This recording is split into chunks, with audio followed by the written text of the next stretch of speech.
Kabrigada ang bansang China, abay may plano raw ipawalang bisa ang Philippine Maritime Zones Law ayon yan kay Senador Francis Tolentino. Brigada Ann Cortez, ibrigada mo! Brigada! Live report! Iginiit na Senate Majority Leader Francis Tolentino na nais ng China na makabuo ng listahan ng mga kandidatong tutulong sa kanilang agenda.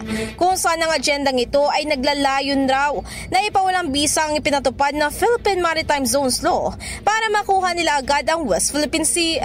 Dagdag pa niya, tila target din ng mga ito na mailing niya sa kanilang interes ang foreign policy ng Pilipinas para sa kanilang interes sa Taiwan. Ayon pa kay Tolentino, mukhang konektado rin daw sa buong agenda ng China ang ginawa nitong paglitrato sa Sandy Cay dala ang kanilang watawat. In the heart of changing lives, ako si Brigada Ann Cortez ng 105.1 Brigada News FM Manila, the Music News Authority. Brigada Balita Nationwide sa tanghali. Ang bahaging ito ay hatid sa atin ng Yummy-Vit ES3 Syrup. Simulang tuparin ang pangarap ng iyong anak. And starting now,